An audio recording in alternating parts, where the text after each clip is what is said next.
So I'm just gonna start in because I've got a lot of ground to cover. So Donald and Linda said that I should just start the thing by getting everybody to say their name and introduce themselves. I'm Alex Bergtrown. I'm retired. I'm getting used to saying that word from Studio Bergtrown Architects in Emeryville. I'm Richie Santos, and I'm an architectural designer. Just getting back into the game, so Cool. looking to hang out and learn some stuff. Not here.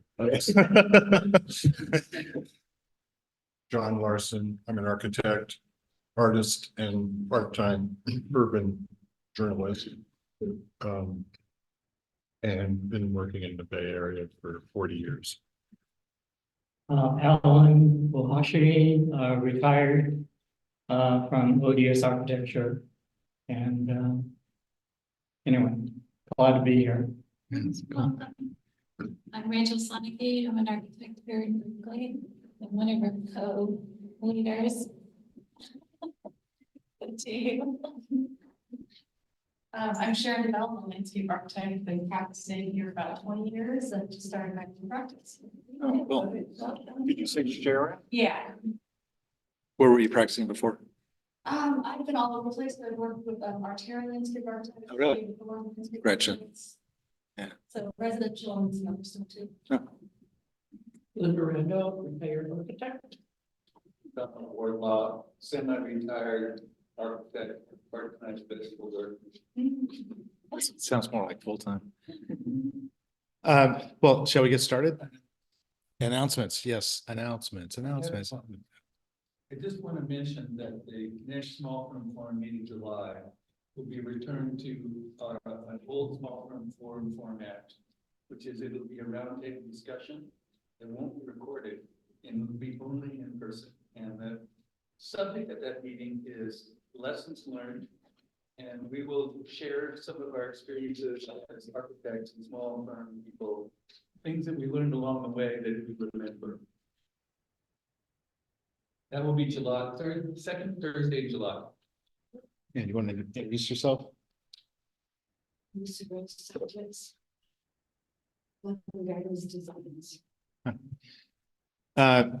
So any other announcements from anybody? I wanted to just announce that I went to Falling Water with Michelle, I can't remember, maybe a month ago or 2 months ago now. And I bought a book to hold our door open. Actually, it's an incredibly cool book. If you're ever interested in reading about Falling Water and how it came to be, it's actually really amazing.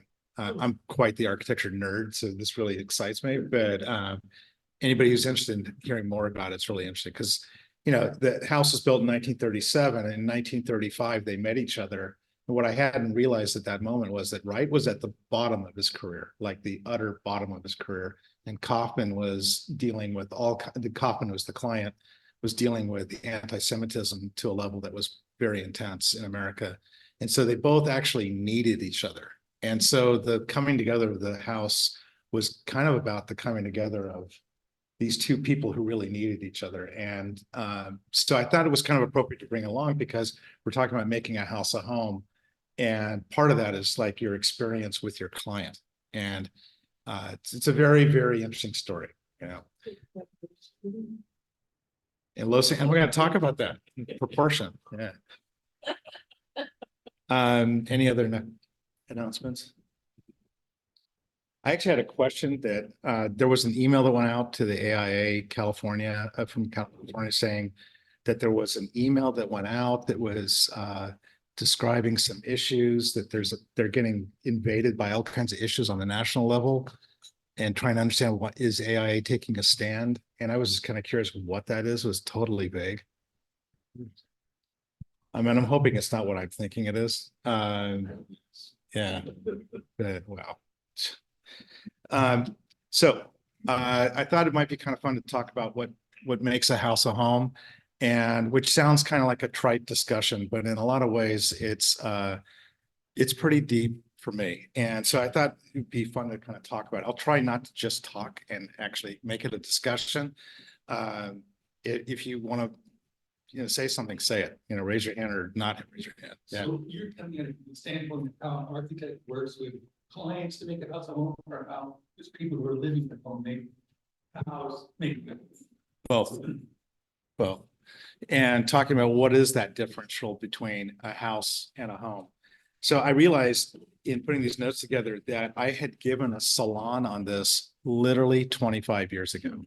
And so a quarter of a century ago, it was on June 22nd, 99. So I look and went, wow, it's 25 years ago, which, yeah. And so what we want to talk about today, or what I'm hoping will go, is how can we elevate any residential project from the basic scope requirements given to us by a client to creating a sense of place that promotes humanity, warmth, and spirit. And I'm hoping that we'll take kind of a deep dive into that concept of firmness, commodity, and delight that Vitruvius said, and understand that within the context of creating space for people to live their best lives together. So there's 4 learning objectives that we'll try and hit. And if we don't, whatever.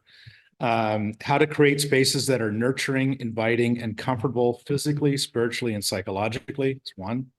2, discussing the architectural developmental tools that can encourage inspiration and growth for a client within a residential project, realizing this is not just a project. This is something that people have come to you at a certain point in their lives where they're looking to make a big change in their own lives. And so how can we reflect that in the architecture as a project? Understand why in today's technological world, the need for a comforting home is so truly important for our clients. And 4, develop a personal checklist for how a home can be designed to promote core life aspirations. I mean, all of us make checklists upon checklists about so we don't miss something in the house, but sometimes we miss that checklist of how can we make this more aspiring. And I think it's a worthwhile checklist to make for any project that we do. So I'd like to dedicate this discussion to 2 strong women that I know. One that I know, one I wish I had known. One is Barbara Stoffacher Solomon. And she died on May 7th, so about a month ago. And she was literally the person who started the whole concept of super graphics and did the interiors of a series of projects at Sea Ranch. Most of you probably know her. There's a Vimeo that you can find just if you do Barbara Stoffacher Solomon. She was a totally kick-ass person, and she had a life that was just unbelievable. She was widowed at 20 years old and then started her whole life ahead of her. So really, really strong person. And I'm sorry to see her passing, but she lived to 96 years old. So pretty good. The second person I want to dedicate this to is my wife, Michelle. Because we've gone through a series of remodels ourselves and we're building our own house right now. And I think it takes a really strong person to live with me during that. So it's 2 doors down. And I just have really appreciated the journey she's taken with me these last 30 years of together on architecture. It's been longer than that, but she actually literally worked with me for 30 years. So it's been really cool. And she's watching, and her birthday's next week. So there you go. So let's start with the understanding of what's kind of the word home versus house. Just like, let's start really basically. And since the creation of home is so deep seated to the essence of design of urban, rural, and even a hybrid context within which it's set. So I actually went to Webster's dictionary and I looked up house and then I looked home. I think sometimes it's worthwhile just look up the core definition of something. So under a house, they say a building in which people live, a building for any purpose, i.e. a house of worship, a place of shelter for an animal or a bird, etc. A building where things are kept in to house something. So that's one definition. That's a house, a home, a place of residence, a place in which one's affections are centered, the dwelling place or retreat of an animal, the native place or region of a thing, any place of refuge, a person's native place or country, a principal base of operations or activities to mark or aimed at For instance, the argument hits home, or at the center, why that really hits home. Deeply or to the heart, and home free, safe, secure, settled. So I think just looking at the definitions, you can kind of see that there's a whole level of kind of essential quality of life when that gets infused in that word house to become home. And that's kind of what I'd like to talk about today. So, Vitruvius at what was it, 100 BC, Roman dude, came up with the 10 books of architecture. And of the 10 books of architecture, he started by saying that architecture is based on firmness, commodity, and delight. In Latin, it was firmitas, utilitas, and venestus. And venestus is an interesting word. So venestus was the core spiritual feeling of the goddess of Venus. That's where venestus comes from. So it's not necessarily just superficial beauty as much as it's the whole essence of a person being that beauty. So I wanted to hit each one of these things, firmness, commodity, and delight, and talk a little bit about that. So firmness, structure, functional, useful, economical. So every building needs to be firmly planted in the ground, firm in its structure, and firm in its being. And there have been architects through the past who have used that phrase and have been misquoted. So Le Corbusier said, "A house is a machine for living in." And everybody's taken that and said, "Wow, I don't want to live in a machine." But if you think about what he was saying, it was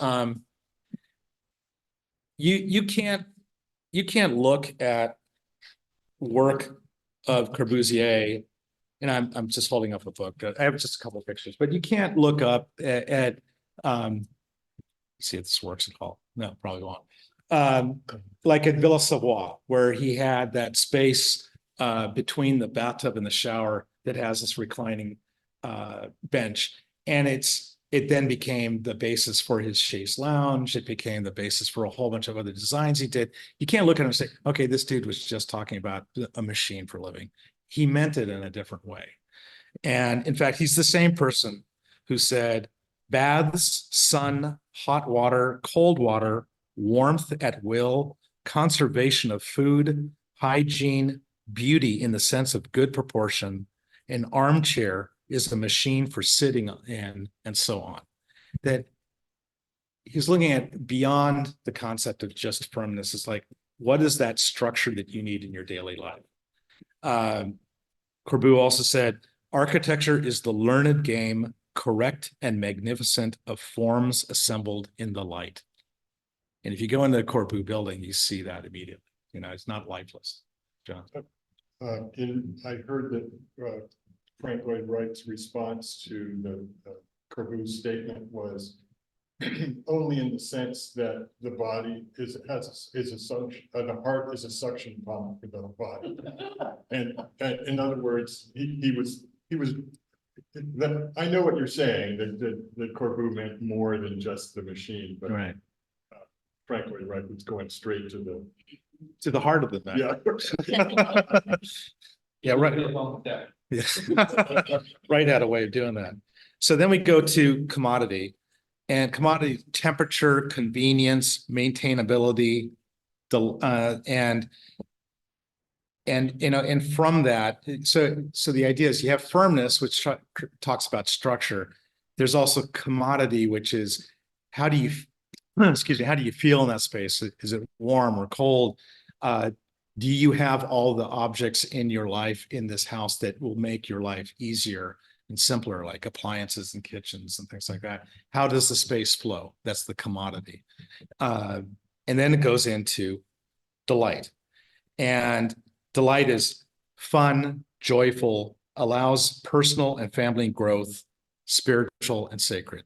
So, it's interesting to me that a guy that was at 100 BC was already talking about the fact that you need to have delight in your structure, that it's not good enough just to firmness and commodity, which most people do. If you work for any developers, they'll tell you, it's like, I need firmness, I need commodity. The delight, they'll figure it out themselves. Well, the reality is that if you add delight to a project, you'll sell the projects more quickly. People will enjoy them longer. They'll stay longer.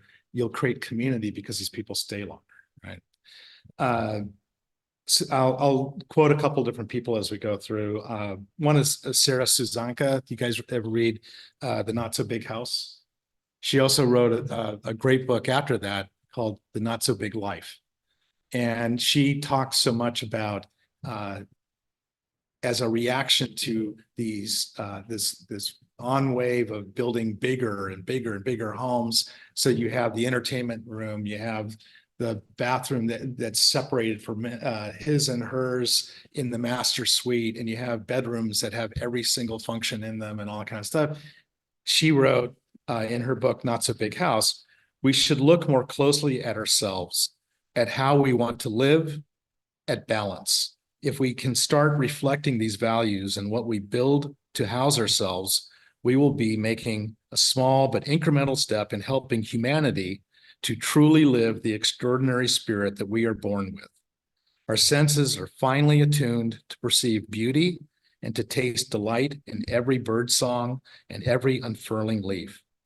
Over time, we can too easily become jaundiced to these simple pleasures of existence, and our homes become just one more chore. What if instead they daily inspired us to be all that we can be, filled us with feelings of appreciation for the richness that always surrounds us if we will only look? We need to create spaces that are nurturing, inviting, and comfortable, physically and psychologically. We should design from the standpoint of what it would feel good to be in rather than the all too common fascination with current trends. And, that's a problem. What that's speaking to is what materials matter. Our species, like all others, started in nature, and to affect the qualities that are just described there, incorporate nature Yes. in every aspect. Yeah. That's And what it says to me. yeah, it does. And I'll talk more about that too as we get further into it. There's so many magazines that you can get online or in print these days, like Dwell or, style magazines that talk about, if you read this, you can be just like us hipsters and you can have that life. You can buy that life by building this. Well, there's more to it than that. There's understanding your own life and seeing how your own life can become a framework for the building that you build. The other thing that this really bugs me is the increased value of real estate agents to clients in their decision on which way they're going to go with their purchases. So it's like, I've had clients come to us and say, well, when we bought this house and we want to remodel it, but our real estate agent said, don't do much more than this because it won't be good for resale. And so, first of all, my first question, how long are you planning to live here? Because if you're planning on living here for a year or two, okay, I can maybe get that. I understand that. But if you are actually going to be here for 5-10 years, you have little kids, they're going to go through elementary school. And so that's a really important portion of your life, that this house is going to be the framework for that. And maybe thinking about resale value is not as important as thinking about your own value of your own life. And the other thing I say is, unless you're a complete psychopath, the reality is that if you do something well, you do something nice, you do something good in your space, other people will like it as well. So the resale value kind of comes automatically with that. Maybe you want to add to that or subtract from that. So if I then look a little bit more deeply into comfort, the concept of comfort, there's an architect, I think he's in Philadelphia, Witold Rybczynski. He's in his 80s, I think now. He's written a whole series of books, and one of them is on the concept of comfort. And the first book he wrote is called House, I think. And I heard him speak at the Herbst Pavilion 30 years ago. The guy's amazing. And he said, comfort is a sense that we develop as human beings that we don't tend to bring into our own lives in the buildings that we build, and we need to do that more. I find that if you look at comfort, the word comfort, the definition of comfort comes from the north of Europe.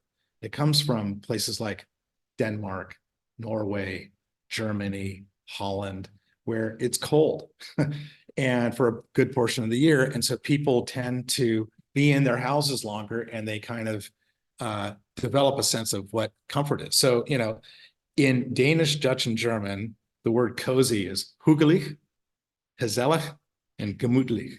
You know, and those three words are actual real words that people use all the time in those different languages. If you go to Italy, there is no word for cozy. And there's lots of other words, you know. Hygge. Hygge. Hygge, Hygge, Hygge is, and some people say, you know, how do these people survive these long days with no light in the winter? And they have this concept of Hygge, which is the colder it gets outside, the cozier it is inside. Yep. The rainier it is outside, the more cozy it is sitting in front of the fire with your dog, petting your dog in front of the fire. And that comes out to the exterior of the house. You know, it's like, I remember the year that I lived in Denmark, I was going to architecture school there. It's like in the winter, you would walk down the street and you see all these candles lit in the houses as you go down. And that gives you a feeling of hygge when you're walking down the street. So it's something that starts from within and comes and expresses itself to the outside. Or something that I don't think I've ever mentioned here, and forgive me for using this terminology, but another aspect of my work is called the Western Feng Shui, and we have the concept of a greeter. And that's what you just described. The candles are the greeter, or anything that speaks to the home occupiers, you know, the person, the people who live there, to welcome them right away, whether you live in an apartment or Yeah. It's like a portal. It's a portal that you pass through before you get to the living space. So the comfort starts outside. Yeah. I have a little bit of a question about comfort. Maybe I'm just getting ahead of things, but when you talk about, you know, a warm house, you know, comfortable place and the tradition of that. I wonder though, if comfort is also partly psychological. In other words, the place is comfortable because. Please speak into the microphone. Thank you. Wondering if comfort is partly psychological. In other words, the space resonates with you in terms of other things, its color, its proportions, its shape, the light, the acoustics. And so I'm wondering, I hope I said that well enough to just, I'm questioning what comfort is. Well, I think we'll talk more about that, but it's like, how does the house that you are designing and building, how does that promote that? You know, and those are the elements that you promote. And then people come to projects with varying degrees of their own comfort of themselves or with them and their partners, and they're at different life stages. And the house that you do for them can promote that, or it can actually be divisive. You know, Eero Saarinen once wrote that he could design a house that in such a way that couples would divorce them after living in the house after a month. Not that nice. Not a great marketing tool. On the other hand, with comfort, you could also look at an experience like Japanese or Asian experience. And I'd say mainly Japanese, because that's what I've had experience with. You know, the concept of you come in and you change your shoes. And then if you go to the bathroom, you change into another set of shoes. And there's this sense of changing all the way through that helps with the transition. And so it's not just a physical changing of the shoes, it's actually a thing. You know, in an interview, you saw Mr. Rogers' Neighborhood. You know, every time he'd come into the house, he'd take off his shoes and change to his house sneakers and his sweater. That was a whole transitional thing. He did that on purpose to get the little kids watching it to realize you are transitioning to this warm, cozy home space. The other thing is that in Japan, I noticed that rooms have multi-purposes. You know, they don't have the entertainment center, the living room, they tend to have spaces that can be changed that affect different functions. And by doing that, you the user realize that the building is shifting, it's kind of shape shifting itself around your experience as you go through the day. And sitting on the floor, I'm thinking about the Japanese restaurant I went to recently where everyone sits on the floor. It has a feeling of intimacy, home intimacy in a way, in a different way than when you have a table between you. When you're sitting on the floor, and it also makes the room feel bigger. Yeah, and it's literally the next thing I was going to say is that that sense of a different proportion. If you sit down and you're, in many Japanese homes, they actually have a hole in the floor. You put your feet in, and the table's down at like 18 inches off the ground instead of 30. And what's really cool is they have a fire inside that, and then they have a table, then they put a blanket over yourself, and they put another table on top of that. So you are loving life. That meal, it's a really cool kind of a feeling. And so that lower center of gravity changes your whole sense of the space. There's also then that whole concept of, if you place windows in a building, what are those window placements doing as they shape your sense in that space? So in Japanese homes, you'll see many times there'll be a lower window, very, very low, that the only time you can see out is when you're sitting down and looking down at that level. And it changes your experience at that time. And it's going and looking at a garden that is looking at one tree that's in blossom that one time of the year. And it's really kind of an interesting thing. So why is it that we need, why is the need for comfort coming up more and more now? The technological revolution that we've been going through, and now we're going into AI revolution. It's a lot like the Industrial Revolution that happened at the turn of the century, where it was unbelievable what was happening at the turn of the 20th century, the 1900s. And people started freaking out at it. They're going, my whole sense of space is changing because now there's cars, there's machines, and I want to understand my home life, my family life more. And so people like William Morris came about, and the whole City Beautiful movement, the garden movement that happened, that created Central Park and all these different parks, happened because of a movement away from technology.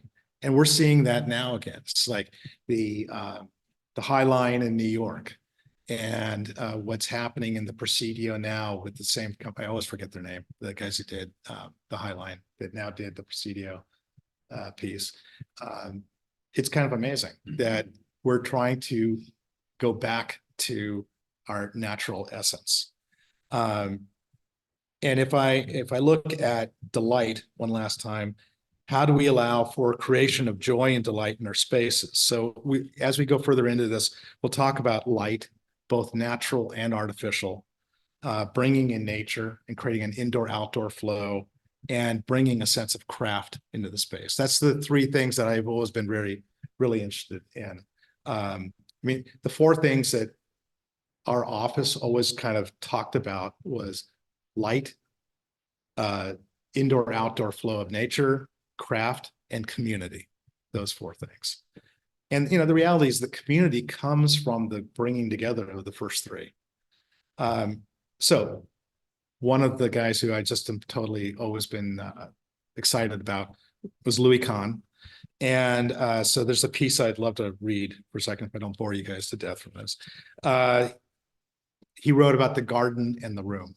And I've read this like a billion times, but every time I read it, I get more excited. In doing a project, I started with a room and a garden. That was all I had. Why did I choose a room and a garden as a point of departure?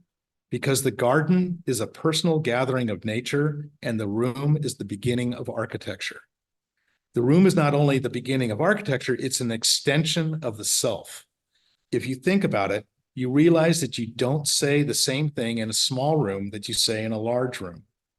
The large room and the small room, the tall room and the low room, the room with the fireplace and the room without, all become great events in your mind.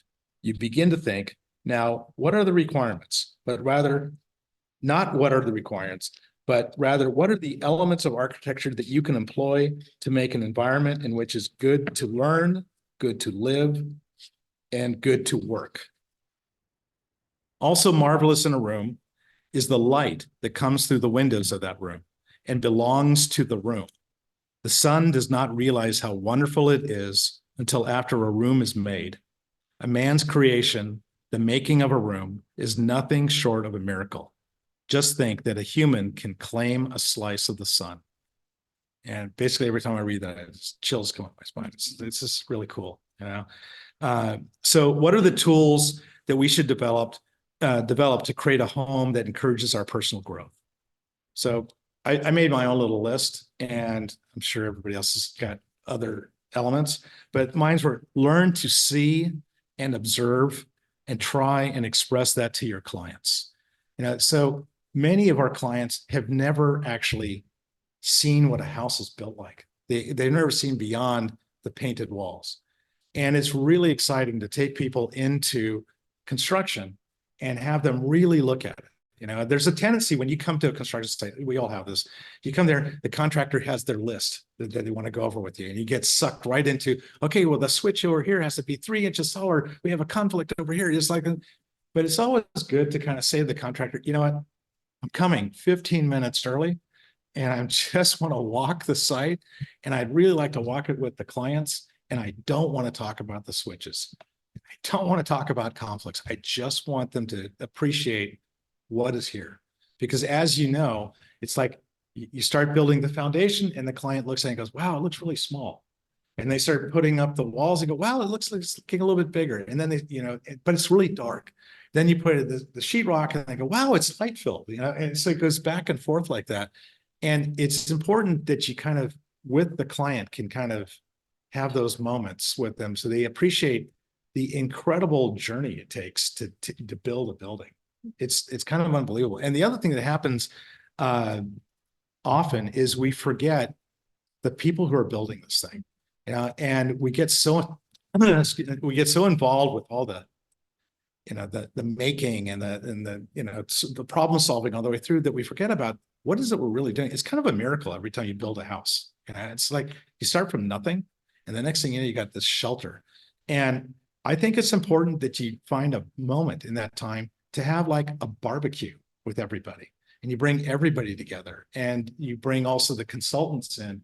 And, you know, because like the structural engineers that we work with, they barely see the building after we have the structure in. And, you know, we've had the framing inspection, and it's really kind of cool for them to see the final thing. I've had structural engineers come to me and go, wow, had no idea it was going to be like this. And they're the ones who are actually figuring out the structure with me. So I think it's really important to find a time to just stop and have, and that, you know, there'll be a tendency to say, well, let's do the barbecue when we have this done. No, you start doing that, next thing you know, you've lost your window, you know. And then the other thing that's really kind of cool is to have like a topping off ceremony. When we did Bethel, the synagogue in Berkeley, we made sure that when we got to the highest point of the building, we put up a little olive branch at the top of the thing to just celebrate that we got to the tallest part. And I actually had never done tall institutional buildings before that. And the contractor came to me and said, you ever heard of a topping off ceremony? And I said, no, what's like? It was the coolest thing. We had the rabbi come out, gave a prayer, whole thing. And the other thing, not in order, is groundbreaking. It's important because the permits take so long. It's important to just say, let's define this moment, and we are breaking ground. And it's really cool for kids of clients to be there with their shovels, moving some ground and kind of seeing that experience. It's so easy to miss those moments, and you have to actually put it in your calendar and say, we're going to do this. And then it happens. I just want to say thank you for sharing these suggestions. I love it. It Gets us back into the practice of why we're doing this, and not just the minutia. Yeah, where's the light switch, or where's that? which is important. Yeah. Otherwise we get burned out. Yeah, well, it's also, I was gonna say, the light switch is important, you know? But it's important to take a moment and breathe a little bit. You know, another thing that we do or have done is doing time capsules that you're building this and you're hoping that the client's going to live there for many, many years, hopefully decades. And a lot of times we've done this with families that have little kids, and the little kids, they think it's kind of cool, but they're not experiencing it. But years from now, they will look back at this and they'll think, wow, I wish I had kind of seen it. So creating a time capsule is a really cool thing. You can go to Best Buy and you can buy a fireproof safe. They're about 18 inches by 9 inches by 18 inches. They look like a briefcase and they cost maybe $40. And we've done this where we actually give it as a present to the client, because if you say to the client, oh, you ought to do a time capsule, it doesn't happen, and then you actually have to find a place in the building to set it, because if you don't think about that, it doesn't happen, In the early 80s, first go around modeling our house, we had a ceremony when we raised the beam, and we had friends over and we had a meal, and there was an area of the wall framing that we were doing that was going to be hidden in the future. So inside there, on a piece of leftover gypsum board, everybody wrote their name and how old they were and everything. And then we also put a roll of drawings in that spot, and then it eventually got covered up, and it's just inside the walls of the house. And of course, in the second remodel, it all got opened up again. Variation on what you said is my first home in Berkeley. We kept a house journal, and when people visited the house, they were to write their experience and the date and who they were. So we have, like, when we left, like, their impression of being in the space and what they remember from that place is part of a permanent record for that. It's awesome, No, we haven't. We brought it. When I was a contractor, we always used to leave coins when we did the foundation to the year that the coin was built. I mean, the year the coin was cast, the year we were building, press those into the foundation. We would have anybody that wanted to, contractors, family, but write messages on the back of all the sheetrock. And then put a newspaper, just sort of daily objects. So whenever you did a remodel, you found this little bit. It was like an impromptu time capsule, that just a kid's toy, Yeah. It makes it fun for whoever's doing the remodeling in the future to find these little bits and pieces. A question for John. When you did that journal where everybody signed it and wrote a few things like that over many years, did that change the way you valued the house? I was inhabiting the house, so I didn't design it, I remodeled it, but that's a very good question. I think most of the comments came after it was done. So in this case, no, but I could imagine that in a different situation that could happen. So I'm going to keep moving forward. There's a bunch of chats also. I'm sorry, Kenny and Pang, if I'm not seeing these, but I'm having a hard time speaking and looking at chat at the same time. So the next piece on tools, we're experiencing light, shadow, and contrast wherever you are. It's been, for me, a complete eye-opening experience to understand shades and shadows, which started in college. It's like I went to Cal Poly, and before I went, I had no idea how shadows were cast. I just had no. I realized more than anything that I didn't look. I had no idea. And if you get to know how shades and shadows are done, then you start thinking when you're designing, well, that's going to be in shadow, and maybe plants aren't going to grow there and that kind of thing. But it also is how the house or the building articulates itself is manifest in how light hits it. So starting from first year design class in learning how shades and shadows are built is something that's so cool that I don't think people learn as much in school these days, because the computer now automatically generates it for you. And when I was doing this with employees, they would set the time and the zone, and they'd cast the shadows, and I would take one look and I go, but that's not right. And they go, but the computer says it's right. And I go, but it's not right. Are you sure that it's on the right time zone? And then they'd look at it and they go, oh yeah, it's not. And it's kind of like, I mean, they're just doing what they think is right, but you have to be able to organically know what you're doing on that. And the only way to do this is be taught that. If you're not taught that, that's a problem. And I think it's also a problem for our clients, because here we have this body of knowledge that they have never been exposed to. For example, lawyers, they are very literal, and they are very, they can be very poetic, but when it gets to the three-dimensional world, it's like, it's a whole different world for them. So you have to kind of bring them into that world. So I talked about learning to see and observe, experience light and shadow. My next one is understand proportion, human proportion. There's an old story of Frank Lloyd Wright that he had a son-in-law named Wesley Peters, who was extremely tall. And Wright, I think, was like 5'6" or 5'7", and Wesley Peters was something like 6'4". And every time he'd walk into one of Wright's spaces, Wright would say, "Sit down. You're ruining the proportion of the space." Well, what he was doing was he was creating the proportions for himself. Everybody else had to deal with. The good thing for Wright was that a lot of his clients were short, and but I think understanding proportion changes a little bit how you. If you understand proportion, you will understand how the building can relate to the environment that it's set in. Be ready to explore color. The world is not black and white. I noticed that Kenny mentioned something about how, development projects tend to not lend themselves to having as much articulation because of the way they are. And I totally agree. The thing that blows my mind, though, is that probably one of the cheapest things that you can do is to change colors between buildings. And I'm not saying it doesn't cost something. It does cost something.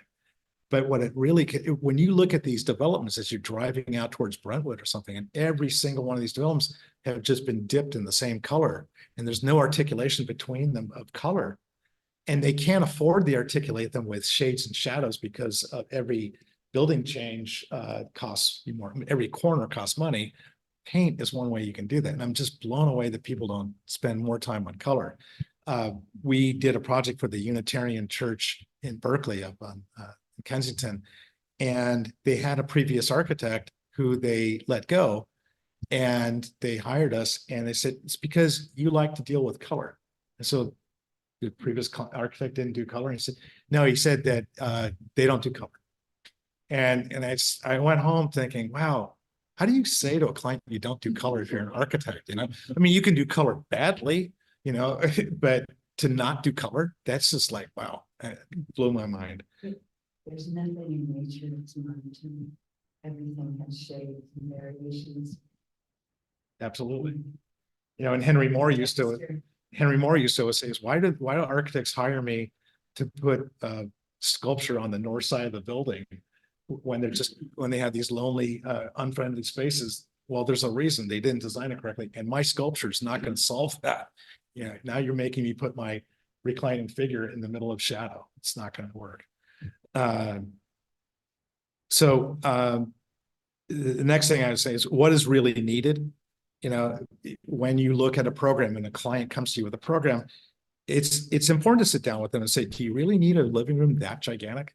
Do you really need an overblown entry foyer? Do you really need to have the grand staircase that goes up to this voluminous second floor that then all the heat goes up and you have a very cold living room space? Bulk is the death of architecture, and it kind of prohibits any kind of articulation. I had a client in Stanford, a business prof, who I was really excited about this addition. We're doing a second floor, and I had articulated the space, said, but I need a bigger space. I need bigger. And so we kept pushing it till in the end, it was just a big box on the top. And I try to get him to understand that the way the form feels from the outside is directly reflected by how you kind of hone in your program on the inside. And so it just feels less cozy if you don't, and less home-like, the more you kind of blow up that space.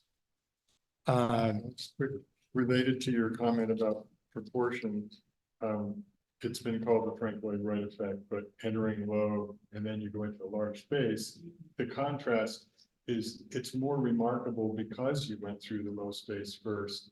And you know, you're kind of, it's like drinking the water when you have your ice cream and then you're having more ice cream. You kind of taste it differently when you clean your palate. And it's the same way like going into, you know. Yeah, no, it's a very good point. So compression and release. And you feel that in every single Wright building. You know, they recently remodeled the Hollyhock House and down in LA. And if you get a chance, go down to see it because it's awesome. And same thing at the Roby House. And at the Hollyhock House, it's kind of remarkable how low the entire house is. And same thing with the Roby in Chicago. It's like the overall space is quite low, but by compressing and compressing at the entry points, it feels much taller when you walk into those spaces. Yeah, it's a very important piece. So the last piece on that is, I think it's important that you don't feel shy to take on interpersonal values with clients. I'm not saying get yourself fired, but I think it's important if you notice that there's some kind of tension about something, it's important to kind of find a way to talk that through. I had a client who, as it turns out, it took her 25 years to remodel her kitchen. And she is an incredible chef, not a cook, a chef. And she had this space that was a hole in the wall for 25 years. And I asked her one day, we started working on the project, and I said, why is that you waited so long? She's, because I was afraid I was going to get a divorce from my husband if we went down this process. So, because she was afraid he was just going to like not let her do what she wanted to do. As it turned out to be a really great project. And she looked at me after, she goes, God, I can't believe I waited 25 years for this. I go, well, you know, here you are, and enjoy it. Yeah, we had a client who demanded that we have, he made dinner for us, first meeting. And this is how I cook. This is what I like to make. And we designed the kitchen around that whole experience. And it turned out really well. Yeah, it's really, really important. You know, it's like in some of the church and synagogue projects we've done, we've always made sure that we go to services, you know, and try and understand how is the function of the service related to the building space, the existing building space, and what doesn't work for them, what does work for them. It's the same idea. It's like, why design a kitchen for a person who is really into cooking, and then you miss their key points of how they wanted to have their space. On the other hand, I had a client who once tried to explain to me what he does in his shower. And I told him, you know what? Just tell me the square footage. Just tell me what you want in terms of length and width, and I'm good. I don't need to know more. So there's a moment where you, yeah. The other thing that's interesting, I don't know how many of you had this experience, is when you work with a specific client and then they get divorced. And then they get recoupled or remarried. And now you have a new person in that experience who is just as important as the other person in that new home that they're going to do. And this has happened to us a couple of times. And it's important to be open for that. I think a lot of people seek an architectural alternative to a bad marriage, and that they go into it. Yeah. That, you know, and they try to make you shrink. Yeah, we've said, oh, wait a minute, is that therapy? Oh, that costs more per hour. Wait, we need to change our fees. What Lynn just said about shrinking. I mean, does it ever occur to you? I mean, I always feel like that's part of what an architect is. Yeah. Well, the reality, that's a good point. I mean, the reality is you're talking with people about their daily life. You know, how they wake up in the morning, how they use the bathroom, how they use their kitchen, how they entertain guests or not entertain guests. There's nothing more deep in a person's life than that.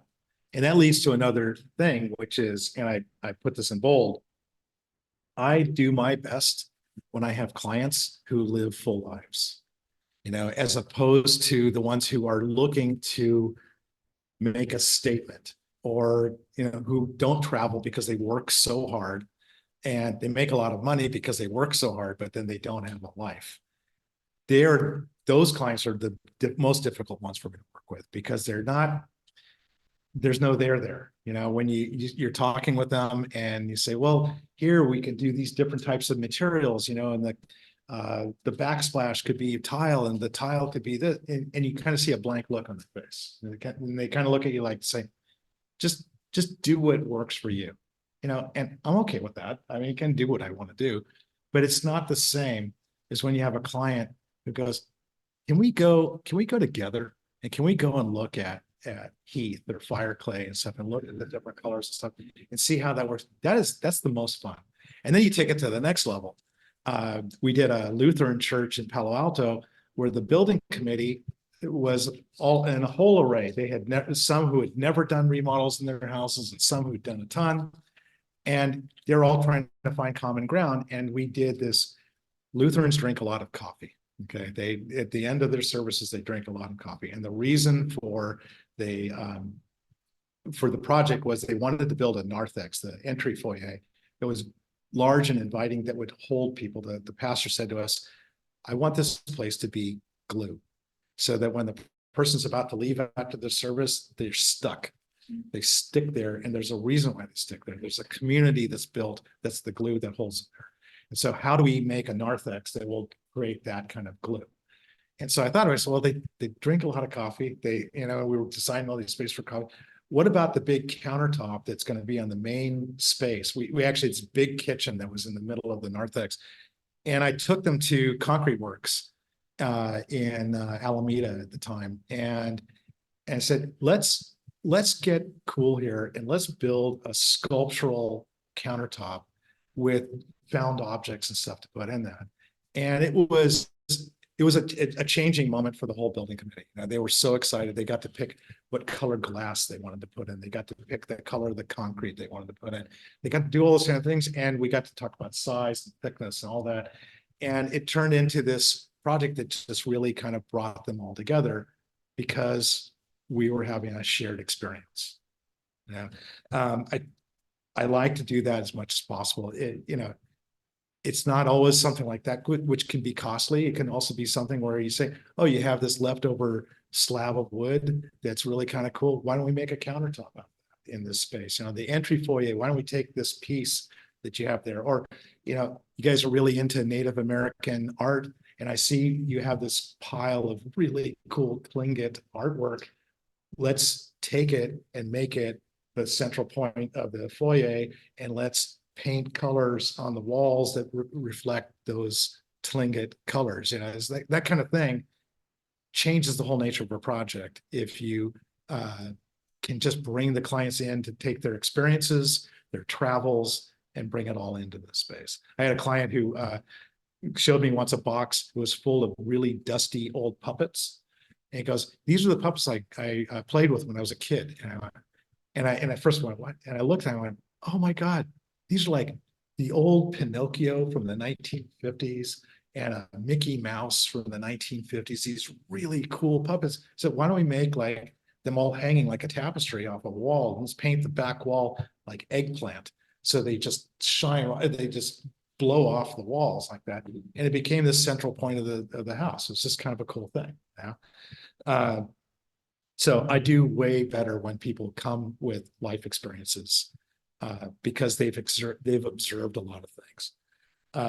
So are we doing on time? We're at 1. I've got a lot more to talk about. So developing a personal checklist. Where does your home give you the following? And so I have kind of my own personal checklist. I have it as intimacy and privacy. I have another domesticity and efficiency.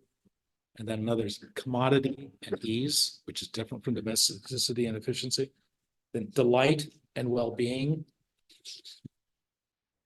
light and air, style and substance, nostalgia and memory, and austerity and order and restraint. So those are my things. So you're looking at me going, what? So let's talk about each one of those things and we can add in our different experiences. So intimacy and privacy. We were talking about this before, Alyssa, you were talking about that movement from the outside to the inside. And that's extremely important, so you don't just walk into a house. There's MLTW, Moreland and Turnbull Whitaker, always talked about this. This is what their thing was, the concept of transition from the outside to the inside, from the public space to the private space, and that you don't just go public-private, you go public, semi-public, semi-private, private. And how do you do that? Creating a courtyard and then coming in through the courtyard to a foyer space, and from the foyer space into the entry, into the living space. And what does that mean? So Donald Linden wrote once, designing for place means making room for people's collections, for things and images and tools, items that are purposely chosen and displayed as cherished reminders of value and as a means of connecting inner and outer worlds. It means learning to let buildings acquire soul within the frames that surround them. So he was talking more specifically about Sea Ranch, because they did a lot of work there. But before you drop your personality, you, the client, on this space, try and understand the personality and the spirit and the soul of the place you're building in. And then see how your personality, your life experiences can fuse with that place's experiences. And at Sea Ranch, which we've done projects in for 15 years, it's really changed. It used to be that there was the old school of people who went up and did second homes up there as a place, almost kind of like the way the Danes do second homes in the Northern Europeans. They have a summer house, and it was this place that the family goes to that's a small little house. It's the summer house.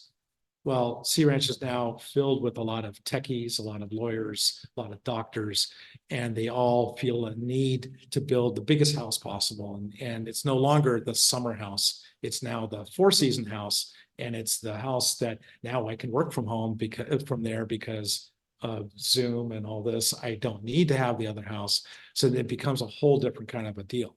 And it's important to understand that if you're building a home, you need to find a way to modulate that intimacy and that privacy. The bigger a house gets, the more difficult it is to create intimacy and privacy.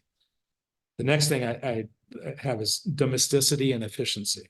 So how do you bring technology into a house and have all those domestic values, like the cool refrigerator with all the different things, the smart refrigerator that tells you when your milk is gone and that you need to go shopping. And, oh, by the way, I just called Amazon and Amazon's bringing the milk over for you, that kind of thing. I mean, you can do that.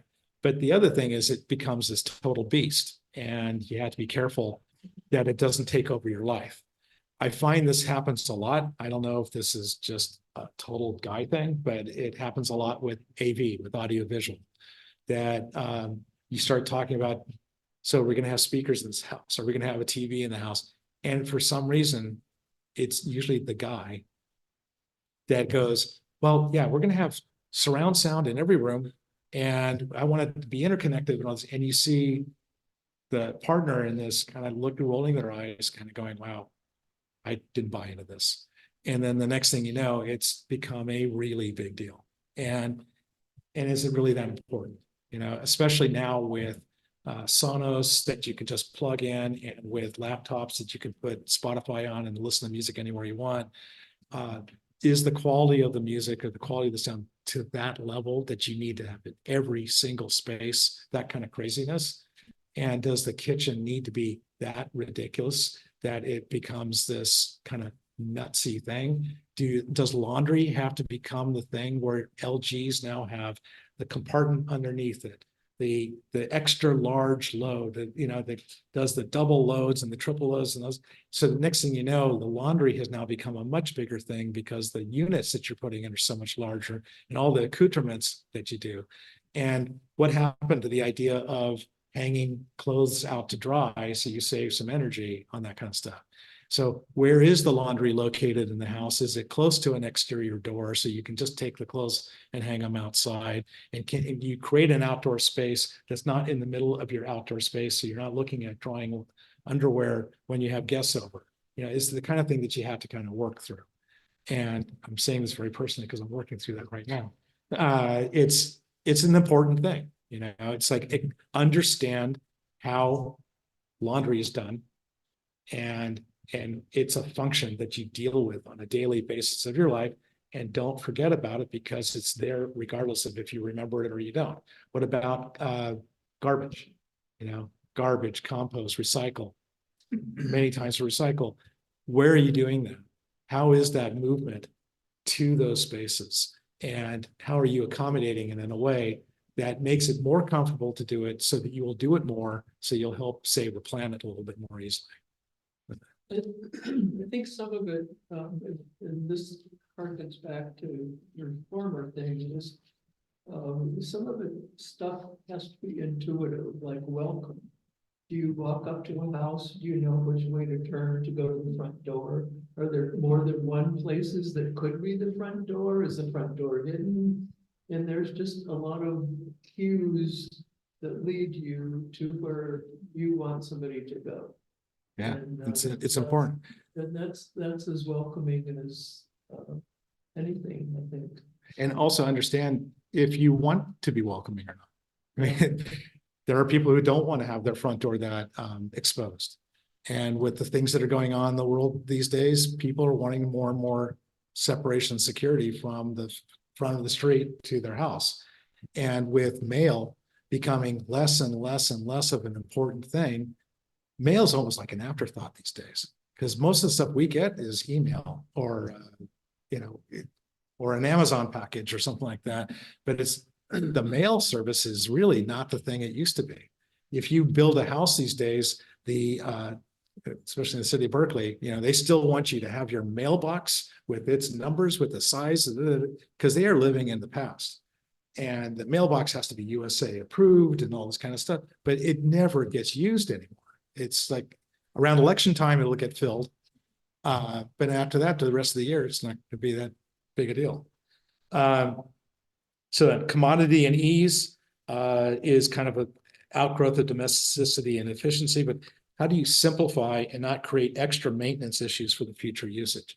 A lot of that happens a lot with landscape also. It's like people get enamored of beautiful plantings and beautiful landscape, and then but they're not realizing that they are buying themselves into a project for the rest of their lives in that house.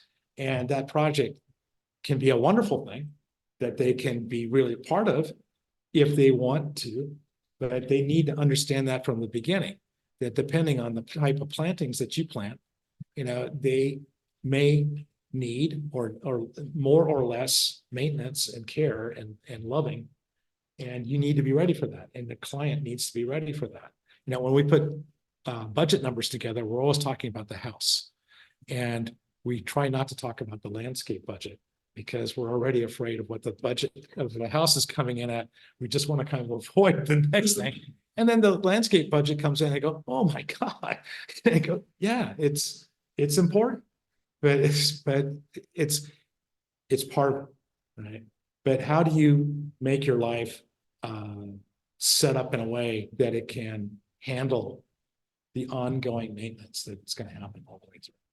I would say, there's the issue of the ongoing maintenance and then how habitually our environments impact how we move through a house. So a house or a really hyper efficient environment can create better habits in your life, or you can get kind of distracted or feel cluttered and not be able to think clearly. So our environment really does impact, how we live our lives. And it's important to, as an architect or as an interior designer, to be able to look steps ahead of that and say, you know, you're going to run into this. Is that okay with you? And then really centering the entire design around how they utilize their space and how efficient they want to be and how connected they want to be with their family members. And all of these little personal dynamics are what makes a house a home. Yeah, I mean, And that's important. it's yeah. unbelievably important that you talk with clients from the beginning about their storage needs. Mhm. And, you know, storage is a big word. There's tons of variations on that theme. And the first thing is kind of like, do you need it? Right. You know, because man, we've seen clients take their entire shtick and bring it over to the next house. And it's like, whoa, whoa, whoa, whoa. While we're going across here, let's take a moment right here and let's like look at this. Yeah. Yeah, it's Let's call, you know, your kids. Are you holding that clothing for the grandkids? Because if you talk to your kids, they may not even want to have kids, you know? well, emotional clutter will manifest as physical clutter. Yeah. So whatever they're feeling emotionally, you will see in their house. If they're frustrated, if they're overwhelmed, if they have a ton of money but no connection with their children, you will see it in their house. Yeah. And it's It'll be really very obvious. It's really nice to go to like the Container Store with them early on in the Mhm. project. And build Say, better habits. look at this alpha system, not so much if you want to buy it, but just so you see the variations on it, or give them a Rev-A-Shelf catalog Mhm. and say, these are the organizers for all this kitchen stuff that you can do. Because look at these corner units, what they do. Brilliant. And it's like, you know, the pantry unit that pulls out and all that kind of stuff. It's important to hit it early on. Mhm. So, and everything we were just talking about, the home begins with the landscape, with the outside, before we enter the transition. It's how you feel farther in is affected by what you experience initially. And I've had clients who just, they were depressed and you put the plants in appropriate proportion, etc. And they're fine. I mean, they're happy and they experience the house differently. Yeah, I mean, I always say that in a house, the first and last thing you experience is the bathroom, and every day. And in a home, the overall, the first and last thing you experience is the landscape. You know, as you're leaving your house, you're going off on a trip or you're going off to work, the last thing you see is your landscape. And when you come home at night and it's dark, it's a whole different experience. And what's that lighting doing? Is it, you know, my dad was an electrical engineer, so he had big floodlights on the front of the house. She's going to go, wow, you're blinded. So, you know, that's a different experience than having the little kind of candelabra lights along the pathway to come to the front. Yeah, it's a big deal. So let's see, well-being. Oh, delight and well-being. Shopping for parts and pieces for a home is an exploration in materiality and functionality that is extremely interesting and a lot of fun. It can be really overwhelming for clients, but I like to go with them, you know, and I say, you know, I'll give you a list of what we kind of think is a good place to start. So you're not starting from the entire world. You're starting from this. And then if you don't like the list, I'm totally good with you taking them out, but I just want to start you with something. And then you should go and look at these things. But then after you've kind of done, just so you get an idea, but then I'm ready to go with you, or, you know, one of our employees go with you and look at all this stuff together, because we have a different way of putting stuff together. You know, it's like we connect dots in a completely different way because we've been doing this for so long that you know what's not going to work. And then every time I go, I realize a whole different thing that I didn't think when I went there. You know, it's like Italics now has this, and I didn't realize they had it this time, or the tile shop has got this thing. And if I had just said, use this, I wouldn't know unless I went there. You know? And then there's the whole thing, what grout color, you know, it all kind of needs to come together, and it can be fun if you shape it as a fun experience for people.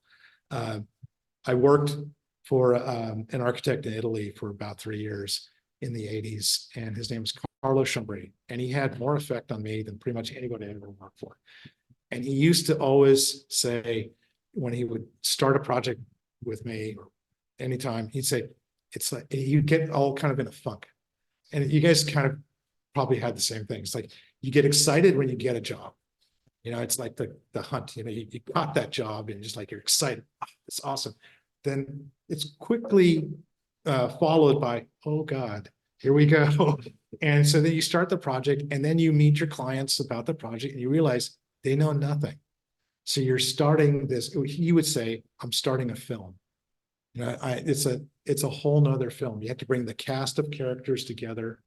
You bring the sub-consultants together. They start talking together. And then the contractor comes on, your relationship changes. It's this whole thing that it's just, and he would get into a funk and then you get kind of excited at the end.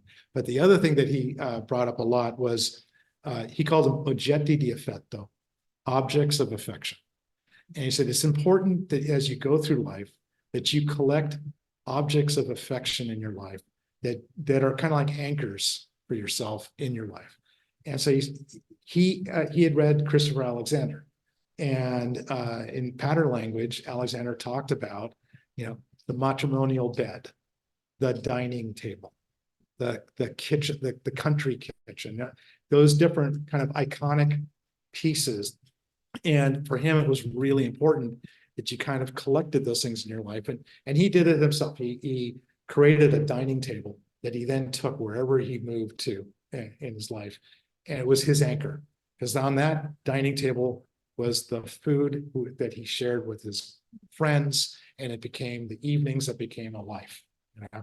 So he called them oggetti di affetto, and I really have always felt that strongly, as you can probably tell. And so one time I had a client who said to me, well, you know, for this dining room we're doing, I need to do a dining table. And could you help design the dining table? I said, sure. And so we looked at the proportion of the table. As it turns out, what would fit there was a 3-foot by 9-foot table, which could be subdivided into 3 by 3 by 3, 3 by 3 tables that could be splined together and cam locked together as a 9-foot table. And he had 3 kids. And I said, you could do this so that the day you die, your 3 kids could each take one of those pieces of that dining table and they could have it in their own houses. And I was all excited about this idea. And he looked at me and goes, why would I do that? Actually, you know, I don't know why you would do. Just forget it. Yeah, it was like, wow, I was so blown away. But you know, I've made that recommendation to a client too, to have a table that she could pass on through the generations. And she cheekily said, my kids won't want it. It's going to be on Craigslist in like 2 weeks. So it really depends on the sentimentality of the human and how connected they are to their family and what they really, really value. Materialism, buying new things, trendy things, or things that remind them of their grandma. yeah. And it's so psychological. It's more psychological than It's sad than- when they make that decision early on for their kids, because kids change. I mean, I changed, you know, and I remember when my grandparents died and on my mom's side, and my parents had all this Danish modern furniture.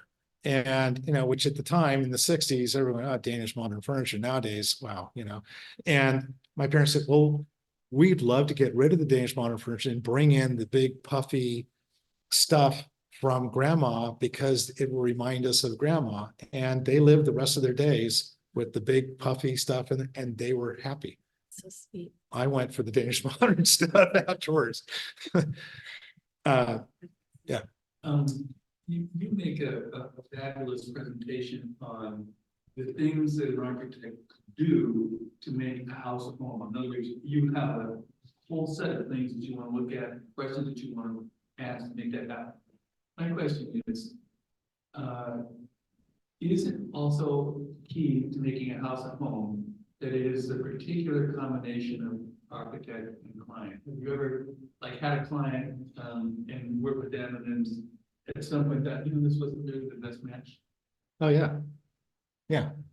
And you know, I had a long enough career that I didn't have to bank that project on getting my jollies out of that project was going to make or break my career. It's like, it's one project. And when I saw, I'm going to push to a point, but then when I realized I'm pushing for no real reason, then I'll stop, you know, because what am I doing at that point? I can open up the door, but if they don't want to walk through the door, that's their deal. And I've had the delightful experiences of clients who bought into it, and I've had the less delightful idea where clients didn't. And at that point, I just kind of back off. But there's also different levels, you know. You can get the client who's stoked on everything, and you can just go for it. Or you get a client who likes that idea. They like the time capsule idea, but they don't like that aesthetic, you know, or something like that. So it depends on what it is. Right? Do you have any before and afters?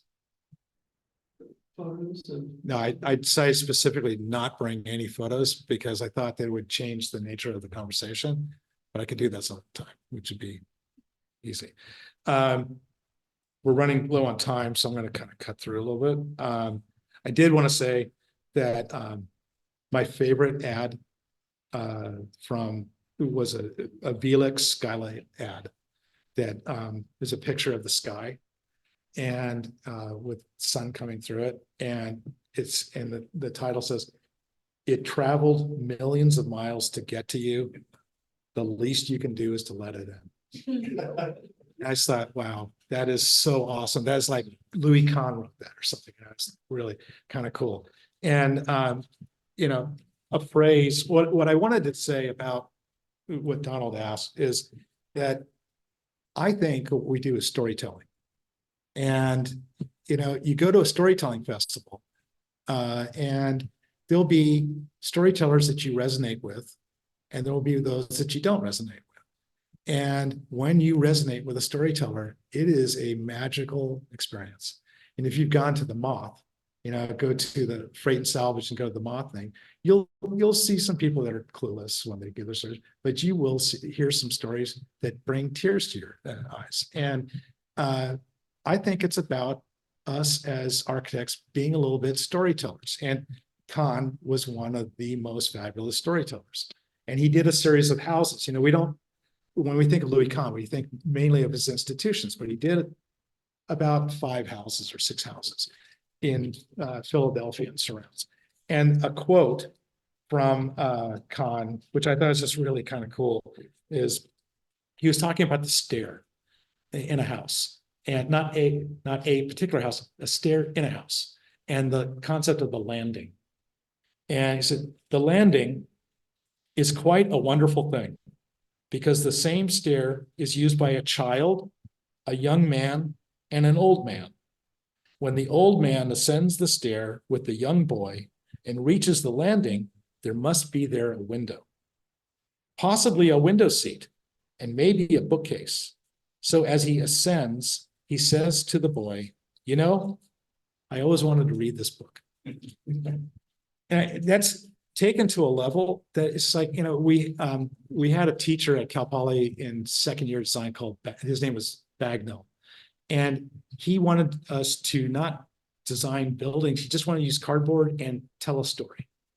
And by telling the story of how you live through that space, changed the whole nature of how we kind of then experience architecture. The last thing I wanted to say, well, 2 things, sorry. I want to say something about austerity, order, and restraint. It's important to include in houses a place for retreat and a place for silence and a place for someone to repair themselves, because you're always so together with everybody. It's nice to have a place where you can just be alone and be silent. And houses have to have that experience. Not every space needs to be loud. Not every space needs to like grab you and grab your attention. It's that compression and expansion thing, you know. And Arata Itsuzaki, Japanese architect, with the houses he would take the entry point and the stairs and he would paint them bright, deep red, really, really strong red. And he said that he would do that because he wanted to shock people's senses, you know, their emotions when they walked in the door, so that then when they walked past that, they would be calmer. And it's the same idea as compression, right? So, and Wright used his red in a way that was a little bit of that also. It's like you shock the senses, so then you're calmer through that. And so the concept of austerity, order, and restraint, I think is also important. You know, we can get stoked on all these different things we're doing on a house, but it's also important to step back a second and say, where can I be quiet? Yeah. And the last thing I wanted to say here was in right by. Sorry. I was talking about the creative process.